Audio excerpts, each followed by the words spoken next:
बैजनाथ विधानसभा से 1998 के उपचुनाव में राजनीति का आगाज करने वाले स्माइली फेस सुधीर शर्मा की राजनीति भी बिल्कुल अनप्रिडिक्टेबल है।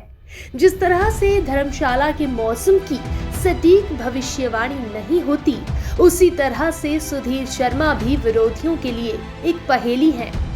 2012 से धर्मशाला विधानसभा का नेतृत्व कर रहे सुधीर शर्मा इस दफा फिर से कांग्रेस पार्टी के चेहरे घोषित हुए हैं। पिछले कार्यकाल में जहां सुधीर शर्मा के खाते प्रदेश की पहली स्मार्ट सिटी, रोपवे समेत कई बड़े प्रोजेक्ट हैं, वहीं इस दफा सुधीर शर्मा स्काईवे के बाद उनकी निगाह हाइपर लूप पर टिकी है। वैसे भी सपनों के सौदागर रूपी सुधीर शर्मा ने जो सपने जनता या अपने समर्थकों को दिखाए, उनको पूरा करने का रिकॉर्ड रहा है। अंग्रेजों के समय प्रदेश में बनी शिमला के बाद धर्मशाला को दूसरी नगर निगम बनवाने वाले सुधीर शर्मा 2022 की जंग विकास के बूते लड़ेंगे। बकौल सुधीर, धर्मशाला में ऐसे अधिकारी बिठाए गए जिनका धर्मशाला से कोई लेना देना नहीं है। जिस सोच के साथ स्मार्ट सिटी परियोजना को लाया गया है, उसे मौजूदा अधिकारियों और जनप्रतिनिधियों ने खत्म कर दिया है। अब फिर से वही ढांक के 3 पात वाली स्थिति बन गई है और जुगाड़ लगाकर पैसे की बर्बादी की है। वहीं लटके केंद्रीय विश्वविद्यालय का मुद्दा हो या IT पार्क की कछुआ चाल पर मुखर रहने वाले हैं। माध्यम से युवाओं को घर द्वार पर सिर्फ IT से जुड़े ही नहीं, बल्कि अनस्किल्ड युवाओं को भी घर द्वार पर रोजगार मिलना था। रही बात धर्मशाला में पनपी गुटबाजी की, तो भाजपा और कांग्रेस दोनों ही गुटबाजी से खासे परेशान है। यहाँ बागी किसी भी पार्टी के समीकरण बिगाड़ने का फैक्टर बनेंगे।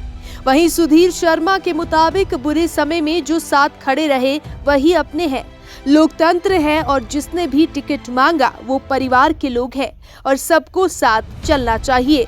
जो बिना शर्त के आता है उसकी इज्जत होती है। लड़ना अपनी शक्ति से होता है, ना कि उधार की शक्ति से। बहरहाल धर्मशाला में कांग्रेस एक तरफ और भाजपा के 2 नेता एक तरफ हो गए हैं, जिससे कि धर्मशाला में कांग्रेस की जीत आसान नजर आ रही है।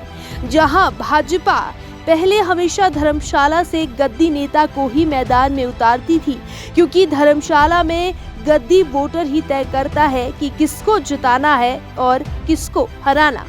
और इस बार भाजपा ने बिल्कुल अपना अलग दाव खेला है और इस बार टिकट OBC नेता राकेश चौधरी को दी है। अब बात ये आती है कि क्या भाजपा का ये दाव कहीं उल्टा तो नहीं पड़ जाएगा, क्योंकि भाजपा का वोट 2 भाजपा के नेताओं में बढ़ता हुआ नजर आ रहा है, जिसका फायदा सुधीर शर्मा उठाने वाले हैं। सुधीर सिर्फ इसका ही फायदा नहीं उठाने वाले, बल्कि अपने लंबे राजनीतिक अनुभव का भी फायदा उठाने वाले हैं, क्योंकि वो लंबे समय से राजनीति से जुड़े हैं और पहले मंत्री भी रह चुके हैं। और इस बार धर्मशाला में कांग्रेस की गुटबाजी थोड़ी कम है। अब सुधीर शर्मा धर्मशाला के उद्धार बनते हैं या फिर विरोधियों की सियासत के शिकार, ये तो आने वाला समय तय करेगा।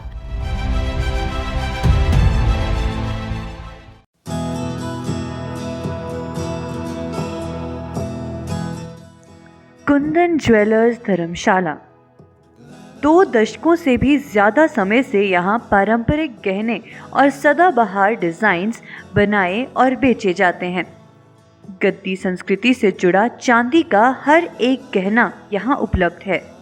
चंद्रहार, चिड़ी, टोपके, संगली, बोर वाली अंगूठी, कॉकटेल रिंग, चांदी के क्लिप्स, नागबंद, गोजरू, चक और सोने से बना चंब्याली जुड़ाऊ बालू, नथ और मांग टीका भी यहाँ बनाया जाता है।